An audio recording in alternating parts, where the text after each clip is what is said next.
Il était tout à fait inapproprié que des manifestants pro-palestiniens interrompent complètement la remise des diplômes hier.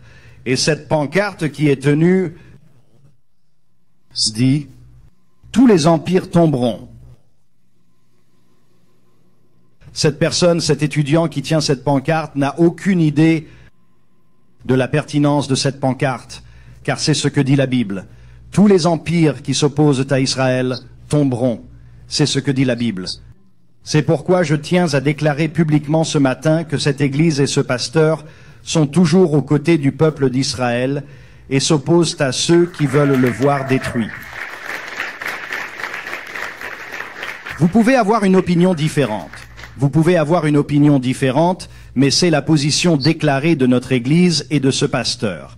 Je comprendrai donc parfaitement que vous ne soyez pas d'accord avec cela si une autre Église vous convient. Mais c'est notre position. Et nous continuerons à faire flotter le drapeau israélien sous le drapeau américain sans craindre aucune forme de représailles devant notre Église. Permettez-moi de vous lire quelques passages bibliques. Voici ce que dit Zacharie 12, une prophétie, la parole du Seigneur concernant Israël, le Seigneur qui étend les cieux, qui pose les fondements de la terre et qui forme l'esprit humain dans une personne déclare « Je vais faire de Jérusalem une coupe qui fera trembler tous les peuples environnants. » Mesdames et messieurs, nous sommes dans les derniers jours. Ne vous y trompez pas, c'est ce que dit Zacharie 12.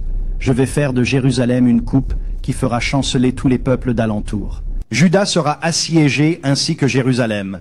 En ce jour où toutes les nations de la terre seront rassemblées contre elle, je ferai de Jérusalem un rocher inébranlable pour toutes les nations. Tous ceux qui essaieront de la déplacer se blesseront. En ce jour-là, je frapperai de panique tous les chevaux et de folie leurs cavaliers, déclare le Seigneur. Je veillerai sur Juda, mais j'aveuglerai tous les chevaux des nations. Alors les clans de Juda diront en leur cœur, les habitants de Jérusalem sont forts, car le Seigneur Tout-Puissant est leur Dieu. En ce jour-là, je ferai de tous les clans de Juda une chaudière et un tas de bois, une torche enflammée au milieu des gerbes. Ils consumeront à droite et à gauche tous les peuples d'alentour, mais Jérusalem restera intacte et à sa place. Le Seigneur sauvera d'abord les habitations de Juda, afin que l'honneur de la maison de David, de Jérusalem et de ses habitants ne soit pas plus grand que celui de Juda. Verset 9. En ce jour-là, je partirai pour détruire toutes les nations qui attaquent Jérusalem. Mesdames et messieurs des États-Unis, nous ne devons pas seulement être du bon côté de l'histoire. Parfois, l'histoire se trompe. Il faut être du bon côté de Dieu. Et Dieu, notre Dieu, est le Dieu d'Israël. Ne vous y trompez pas. Il est Adonai Tsevaot, le Dieu des anges armés.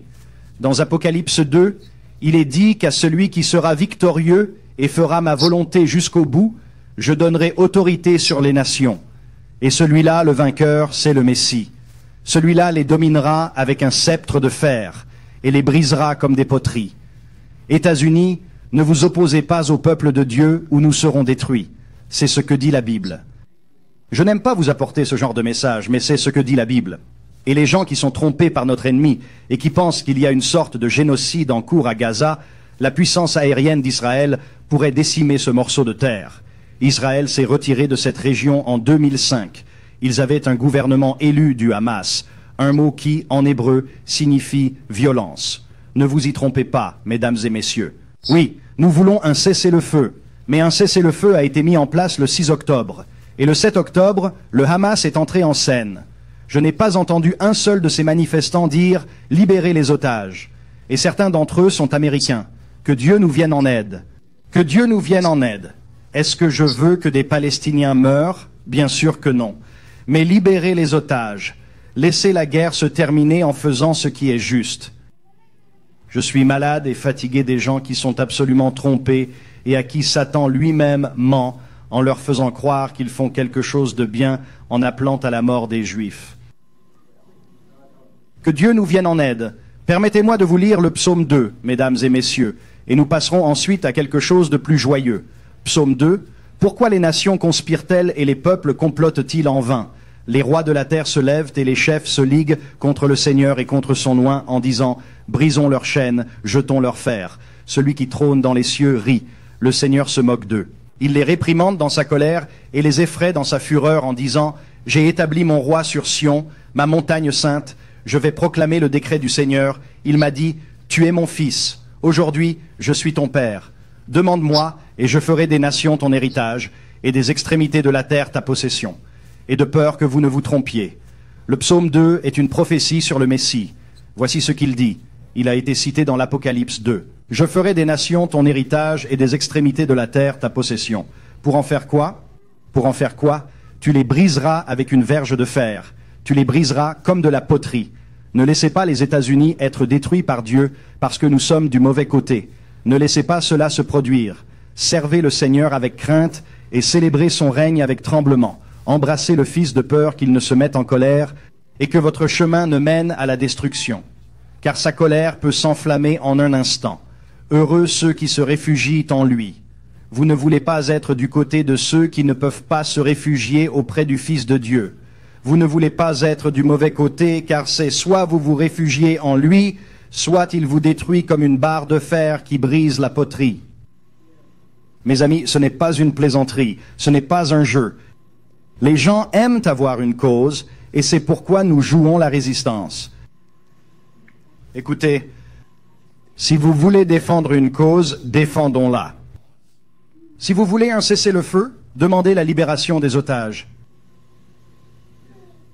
Les médias ne vous disent pas combien de camions Israël envoie chaque jour à Gaza et qu'ils sont détournés par le Hamas. Suis-je assez clair? Telle est notre position. Je suis désolé si vous n'êtes pas d'accord, mais je veux être du bon côté de la Bible. Je veux être du bon côté du Dieu d'Israël. Voilà, nous y sommes.